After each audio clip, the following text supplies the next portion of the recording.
Hello, this is the Radio X Evening Show. My name's Dan O'Connell. What a start to the week. Finally, we've managed to sort it. Ladies and gentlemen, we can ask, what took you so long? Mr. Liam Fray. How are you? I'm good. Liam Fray from Courteeners on the show tonight. It's so good to see you. Good to see you, mate. In the flesh. Do you know what? I was actually looking back. I think the last time I saw you face to face, I've sat with you on picnic benches at festivals over the years. Yeah. I've seen you face to face, but the last time I sat with you like this was probably when we did the Manchester fundraiser at the arena. Right. Which was a long time ago now. Wow, yeah, it was. Yeah. 2018? I think so. Yeah. But then it's weird because time's also going fast. Yeah. Because I'm getting older. So it's mad. Good to be back anyway. Good to be back. Here he is. And yesterday I noticed that Concrete Love turned 10, a little birthday celebration there. Yeah, Does it feel like 10 years? They're all turning old. Yeah, right. There's a birthday party for everything. They're all getting old. Do you know what? I love that record. If only the artwork wasn't rubbish, that'd have been a great. Oh, you didn't like that one? No. Do you know what I was thinking, though? I thought you looked great on the cover. Well, thank you. I did. I thought that was him at his peak. There he was right there. That's the one with the white shirt, right? And you were all kind of lined up. Once you make that mistake, though, you're always against that photo. Okay. Everyone's got that photo where you go, oh, God, you know. But, no, wow, 10 years. Yeah, there you go. Oh, no way. That's nice to know. Let's go old to new. Let's talk new music then. You've announced that album number 7, Lucky number 7, Pink Cactus Café is out in October. We've had the first taste. We've been playing it a lot on Radio X. And I wanted to sort of touch on the collaborative nature of the album, really. Yeah. First up, I spent an hour or so with Brooke Combe recently, down on the beach in Brighton. She gave me the story of what happened there as well. Yeah. Liam called me up and he said, "Where are you?" And she said that basically she just came straight round. Yeah. She came straight round and did this vocal for you. Yeah. And, what a vocal as well. Yeah. Yeah. Incredible voice. Amazing voice, amazing performer. She is like one of the greats. And also, knew, as soon as we were in there, we're talking about, and I think across the whole record, there's an element of like letting go a bit and giving. If you're working with someone, like, okay, the last 3-4 records is basically been me and Joe producer, and then we get the rest of the band in, kind of thing. Well, this was like different producers and a couple of people in the studio at different times and stuff. So, yeah, like, what do you think? And her voice was just incredible, and yeah. We're lucky. There's a lot of collaboration on it. And, as the artwork, it's always a collage, if you like. And there was no definite direction or whatever. There was just like, let's see what happens. It was a very freeing experience. It was not free. Nothing's free. But it was a very freeing experience. Like, I liked that kind of unknown and let's see what happens. And yeah, it was really, really rewarding experience working with everyone who's on it. Yeah, so you've got DMA'S on there. Yeah. Amazing. We'll touch on that in a bit. I want to find out more about that. Theo from Hertz, who's an incredible writer, performer in his own right, but writer and producer as well. He's worked with a lot of people. Yeah. Bipolar Sunshine on there, I saw on the credit list as well. So Ola, who was in Bipolar. Yeah, so Ola's done, he's doing loads. He's such a talent. So yeah, Ola's done it. Sorry. The list, it goes on. James and Ian from the Coral. Yeah, the Coral, the Skellies. Yeah, the Skellies. Pixie's on there. She's done an amazing vocal. Charlie from Blossoms. Yeah, Salter. Yeah.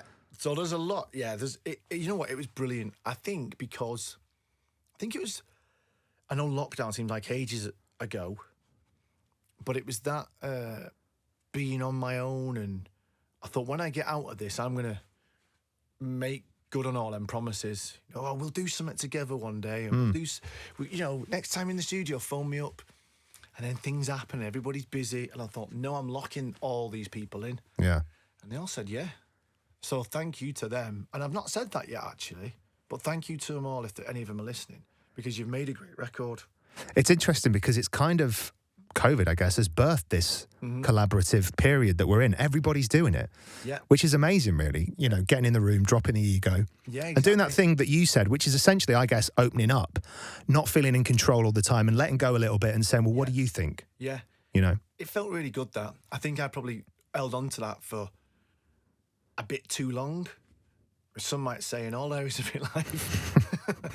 It was really good. I think it was really cathartic, and I think I was scared of going in there with people that I respect and being not good enough, which I think a lot of people would have as well.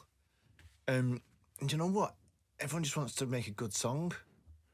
So, yeah, and it's pretty inspiring to watch how other people work and, you know, being around these people who are really good at what they do. Yeah. And that's going to rub off on you, you know. And then you take it into the band and, like, you know, you've got Cam and Cones who we know each other's second nature as well. So then we're embellishing it because nothing was ever set in stone as well. So you might have something and then we'll fine tune it, or we'll do something and then Charlie will do a bit of bass line that wasn't there before. You know, so there's a lot of bits and bobs going into it. Yeah. So, yeah, it really was a collaborative effort. Excuse the Brent.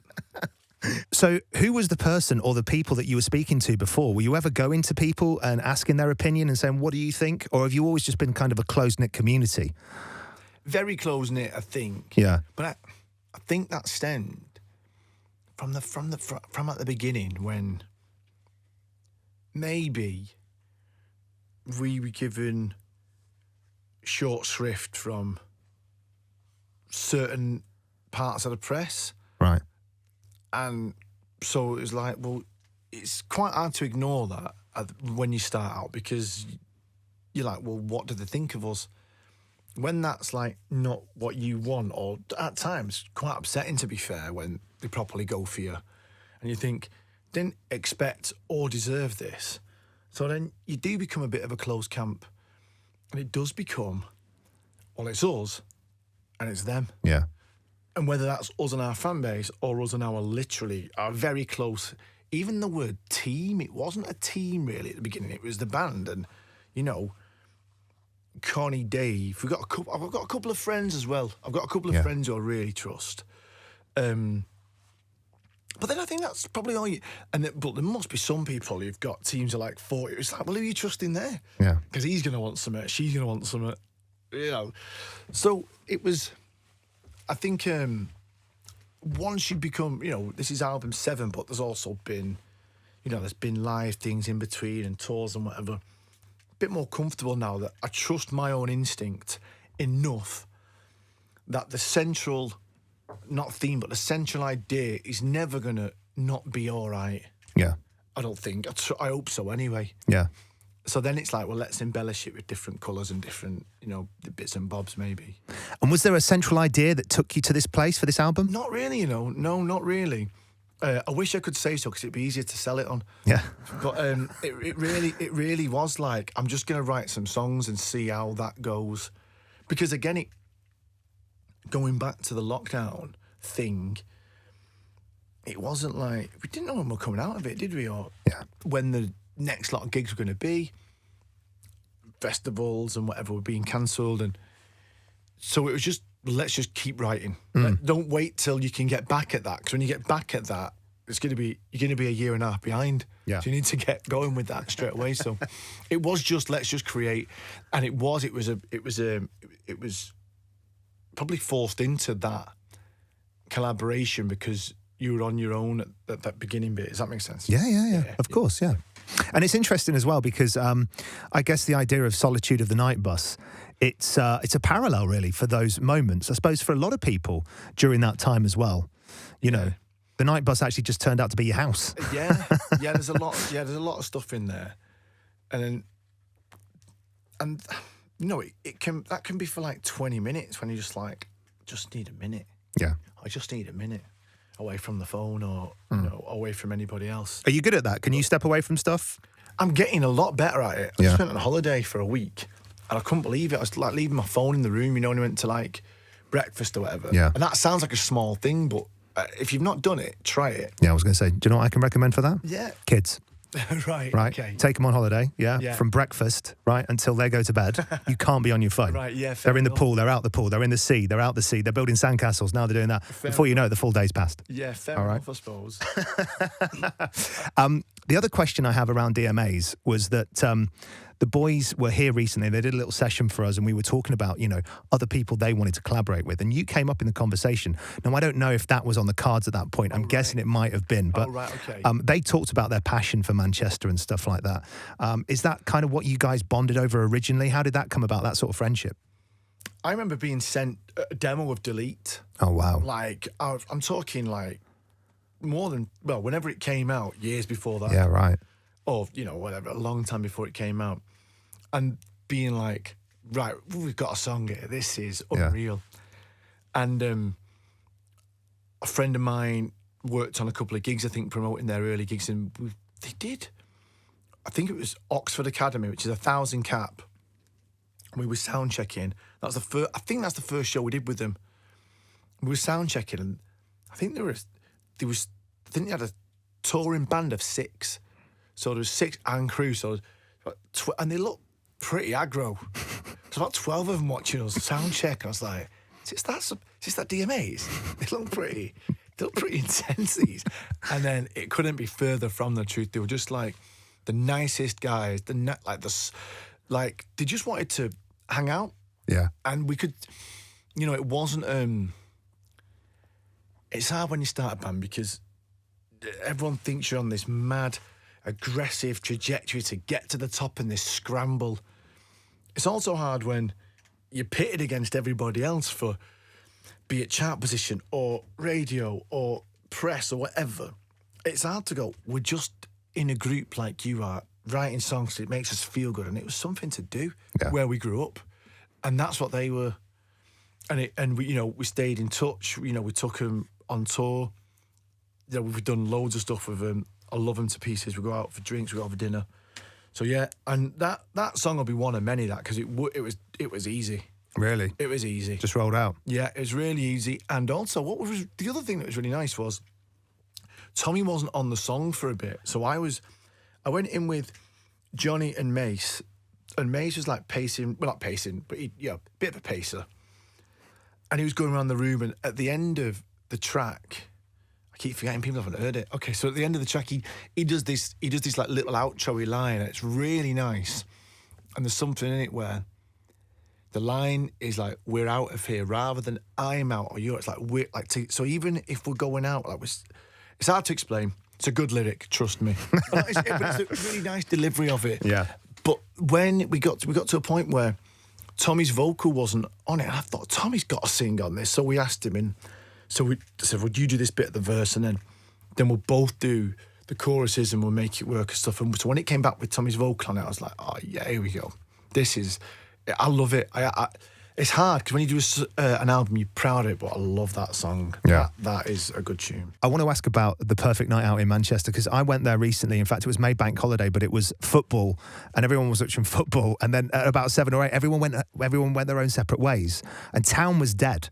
Right. So, I'm wondering if we can connect this. For at the moment, where would Lee and Fray go? Where would you go for a good night out in Manchester to then get to the end point, where I know that technically there probably isn't a night bus in Manchester that goes that late. Right. But how do we connect that? How do we connect that up? But you are aware people listen to this, so no, but they're not to follow you. But like, where's decent? Where would you go? Is there any good bars? Where are people hanging out these days? You might be asking the wrong guy, though. Are you sure? Well, yeah, because I'm not in on it anymore. Do you know what I mean? Like 10 years ago, I knew exactly where to go. I feel the same. I go there now and I go, Fray Island, please. And now it's like, well, do you know what? The Smithfield Social is very, very good. Well, there you go. That place is fantastic. You can go there for your hangover as well. But do you know what? Night and Day is still brilliant. Gulliver's is great. The Castle is great. Courteeners is great still. See, I should have just sent you a message. I should have DM'd and just said, where should I go instead of this terrible night I had? You should have done. And I think it's hard as well because do you mean the football was on like... Yeah, it was a Euros. It was a Euros, right. And everyone... I can't remember which match it was. I think it was a semi-final. It's hard that as well because town's packed. Yeah. So if you're not into football, you don't want to go in. No. Because you think it's going to be full of footballers. Yeah. So I get that. Yeah, so I stayed out. Then I came in after the football and it was dead. Right, yeah. Okay. Yeah, next time, text me. Can we play this then? Should we play it? We've been playing it for a while. This is Solitude of the Night Bus on the Radio X Evening Show. This is brand new music from Courteeners. Is there a story behind the song in general? Could you just sum it up for us? No, I don't think so. Not necessarily like a night or whatever. Mm-hmm. I think it's more, to be honest with you, you can get the night bus north out of Manchester, which, you know, can be pretty hairy, but south can be, and it's not because, like, it's the south night bus is usually the ones where the students take. Right.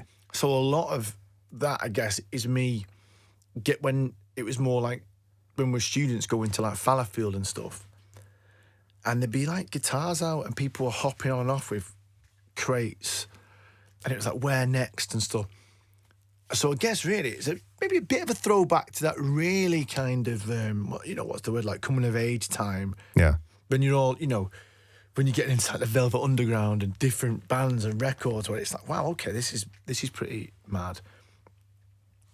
But even then, like, still needing to have your own space and, like, give us a sec. So, I don't know. I always remember, like, when I had to take the night bus, it was always in London. Right.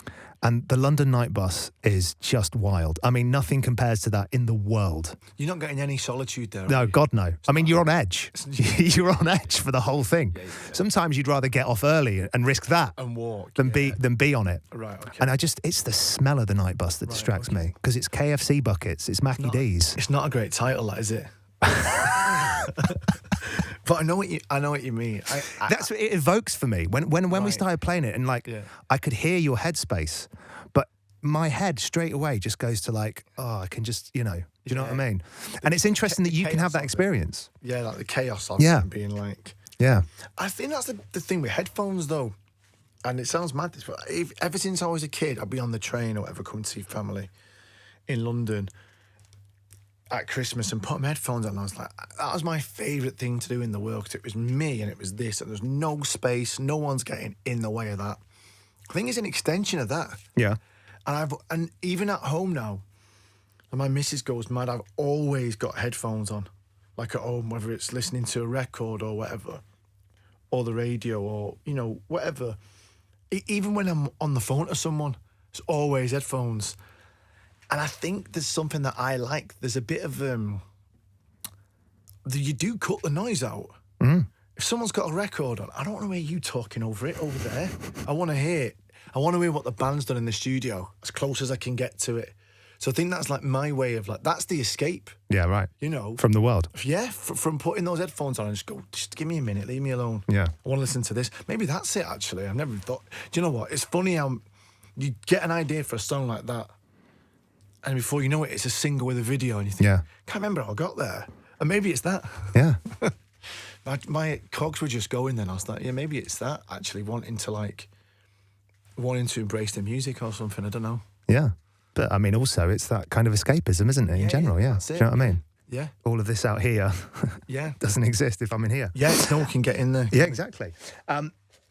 Should we expect any curveballs from the album, by the way? In terms of, well, to be honest with you, I think Solitude's a bit of a curveball.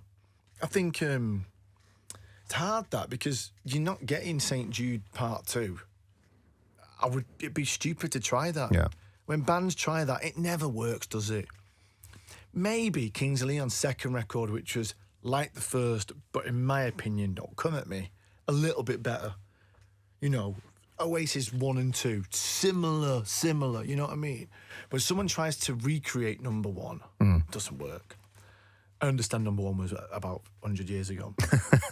But I think maybe if I could talk about our fan base on behalf of them, which is mental, because I'll just try it. But I think they're a bit more like 17th is nothing like we've ever done, and now it's like everyone loves it when we play it live, and you know, like Morgan Forever was not like anything else, that the track, and you know, One Day at a Time was like nothing. You know, you go in and go on. They're all a bit like a bit different, but curveball's a big word, isn't it? If I thought it was a curveball, it probably wouldn't make it. Right. But I also think, because it's been so long, you're listening to it I'm like, yeah, people not love it, but they'll get this. But they might not. They might be like, what's this about? Well, that's kind of the fun, I guess. That's what we're in now. It's like, are they gonna? I think Weekend Shy is very cool. I don't know what. I think that's the second track. Weekend Shy of a Feeling. That's like a cross between. It's a bit like Haim. It's quite a soft vocal. There's a lot of repetition in the chorus, which I don't usually do. That's a bit of a curveball, actually. Weekend Shy of a Feeling. Yeah, that's a bit of a curveball. You just mentioned Oasis, and we are very close to a birthday for Definitely Maybe. Right, oh yeah, of course. Another birthday to talk about. Yeah. We're just all old AF, right? So there's always birthdays. 30 years old. Wow. And I know you're not that old, so you wouldn't have been that old when it came out. But do you have memories of it? Weirdly enough, so I had What's the Story before Definitely Maybe. Oh, okay, right. I remember my sister, because so I was 10, 11 for Morning Glory, but you couldn't escape Morning, like Wonderwall was. I remember Wonderwall on the radio, and I remember this very, very clearly. I'd just been able to sit in the front of the car with my dad. You get to that, don't touch that, don't press this. And the guitar for Ray, because they want the vocal to pop out so much, the guitar was quite quiet. So I would go to hear that, because when I heard that acoustic, I'm not just saying this, but I remember thinking that I'd never really heard that thing, or it'd never done that to me. So I cranked it up. But then when the vocal comes in, it's like, it's massive. So I remember my dad always going a bit mad and reining it in a bit. And my sister going, you do know there's an album before that. So that was quite mad to go, wow. And then obviously at 11, 12, you probably got 4 CDs, hadn't you? So that's all there was on rotation. But I said earlier on to a friend, I would have loved to have been just 5 or 6 years older. When I was 15, 16, 17, and when and maybe a bit older actually, because you've got to be, I think you have to probably know about music a bit more. Not that those kids don't, but you know what I'm saying? Yeah, right.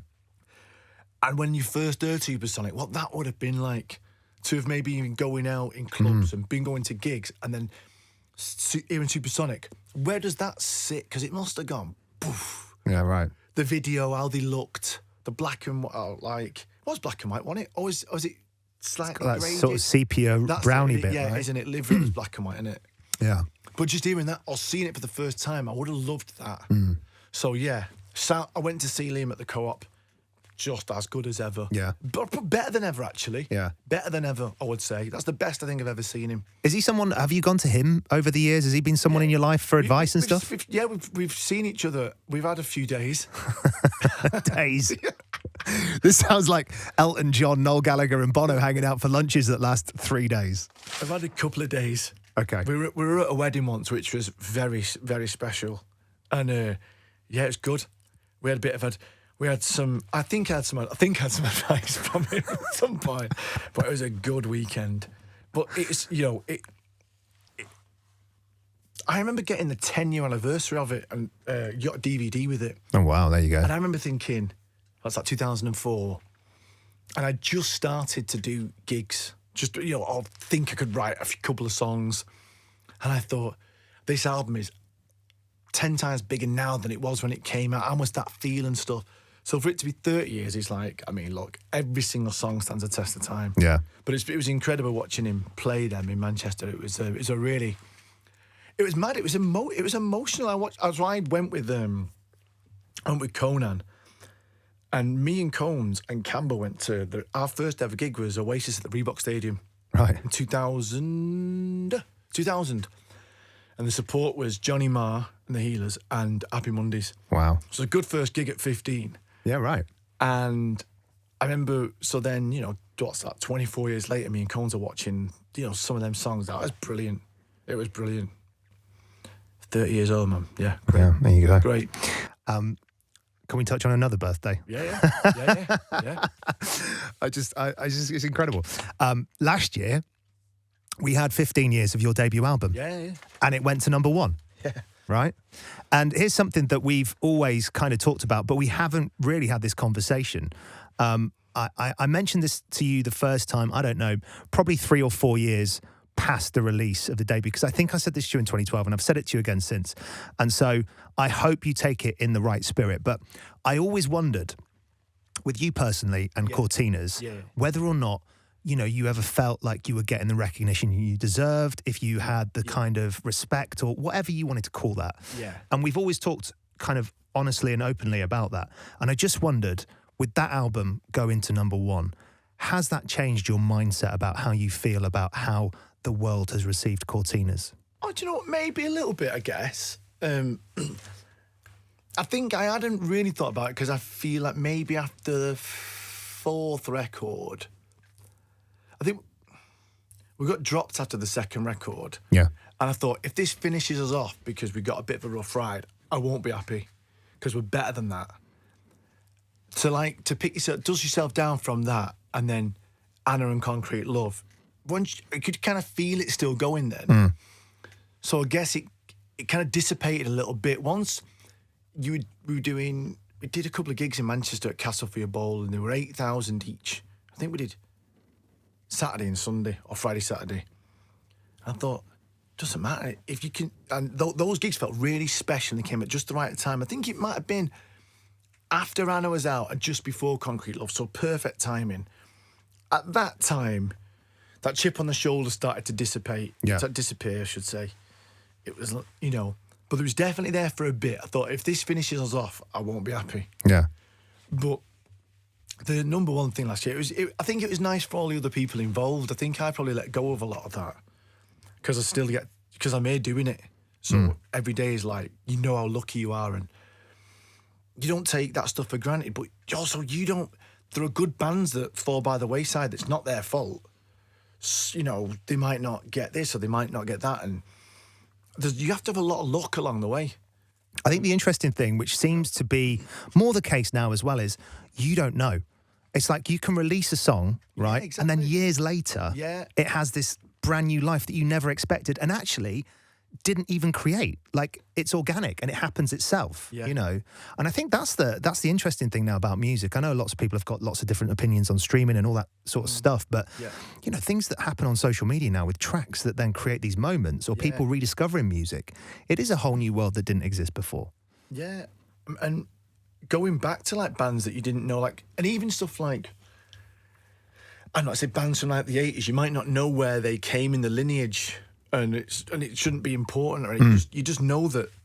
I'm probably not getting my point across very well, but there's just so much out there that I don't know. I kind of feel, if I relate it like back to us, if you were a 16-year-old now, you might listen to like something from the third album, but you don't know that came out when we were like, basically the industry and whatever had washed its hands of us. They'd said, "No, we're not having them." But then they lose control and go, "That's a tune, that." Yeah. You don't know where it sits in your story or whatever. So I think that's quite interesting as well. Yeah, right. Yeah. I think it's, and I've said this so many times in the past couple of years, and I guess this is an age thing. Life is lived forward but understood backwards. Do you know what I mean? So it's like looking back, you're like, oh my God, that makes sense and that makes sense. But in it, when you're in it, you're just like, what the? Yeah, next thing. Yeah. Especially now, it's like... Brrr. Exactly. Hey, talking live as well, I know you've got the arena tour coming up in November. Yeah. And I guess I just want to know, is there anywhere left that you want to play? You've done so many massive shows and big things. What are the hopes, dreams and ambitions of Courteeners when it comes to live music? What can you do? I think we've done I'm happy with what we've done live. Yeah. Well, no, happy with everything really. Content. Yeah. But not. Is there a burning desire? I guess. No. Keep being good. Don't rest on it. But it's not like we need to. There's not a list of venues or a size of venue. I think you're getting real trouble with that. When we did we did a Heaton Park that was 25,000, and I was like, wow. And we doubled it next time. We should have said, don't do any more now. Yeah. There's no point. That is that's not for me to say my band's insane. That's insane that many people want to come and share the day with us. Well, exactly, and it goes to show. Us on the back. It's me saying like that. It's me saying thank you to everybody who came, but things can grow, and sometimes it's not up to the gatekeepers. Things can grow organically, and things can. Word of mouth pretty strong still, But it also goes to show that actually, when you boil it down, these things are bigger than you.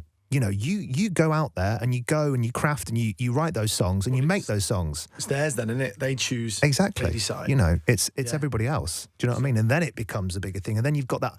And I kind of go when I say this word out loud, but it becomes a community. That's what it is. Do you know what I mean? It's like, that's what it is. Keeping those shows like that. So when the arenas come up, making sure that, you know, and the set list has been fairly similar for the last 4 or 5 years. I apologise for that, guys. But we've not had any music out. So what do you want us to do? You can't. But that doesn't matter. But you can't play 7 B-sides to 50,000 people at Eaton Park. But people don't want that. You know, I mean, some do, and we try it. Look, you try and do that as much as possible with getting away with it. Because, listen, you don't want to see the back of everyone's head when they go to the bar. It's not a nice That's feeling. the moment. It's not a nice feeling.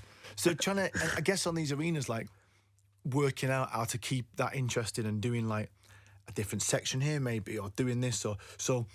After we do, I think when we've got Portsmouth coming up, we've got Portsmouth coming up, and there will be maybe a couple of weeks off, and then we're getting to rehearsals.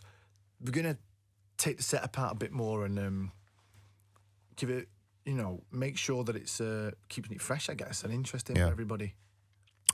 Before you go, tell me about Pink Cactus Café. Where did the name come from? What does it all mean? I can't really remember, to be honest, where the name came from. I think, well, you know, got my gaff in town, and I thought maybe it was that, and I was thinking of names for that, maybe. Oh, so this was going to be your like Supernova Heights? Maybe. Yeah. And then I was almost like, actually, it's a better song title. So I was like, and then I thought, well, what would that be? And I thought, well, it's not like maybe it's not a cafe. Maybe it is just a place on the moon that you're meeting this person that you love, and it never closes. And I don't know. Do you know what I mean? Right. So this place over there somewhere that you want to escape to. Oh, okay, because I thought maybe you'd been in California and you'd been to Palm Springs, and it sounds like the sort of place you could pull up outside. And I wondered if you'd been touring around or something and you'd seen it. I guess I remember, like, you know, there's places, and the imagery as well. I see it more like, I suppose, but like some mad dusty, and then the artwork's out there for everyone to see. But me and this lad who works, Dom, who does some artwork, he's such a talent. We'd had a bit of a chat, and it was this like escape, this like dusty highway, but then, you know, there's the small coffee houses in Morocco and stuff, and maybe that played into it a bit, and you know, these places that are off the beaten track, but then on somewhere you're going to meet someone. Again, a bit like the solitude, there's an element of escapism really that I probably didn't understand what I was writing about, but I just want to get out there with somebody or a group of yous, and it's your special gaff that no one else is. Well, you're in charge of who goes. Yeah, you get the final say on who gets to come to the Pink Cactus Cafe. That's right. Okay. I think we're going to wrap it up. I could talk to you all day and all night, Mr. Liam Fray. The album comes out at the end of October. Tour details on the website, radiox.co.uk and Global Player. That, ladies and gentlemen, was Liam Fray from Courteeners. Radio X.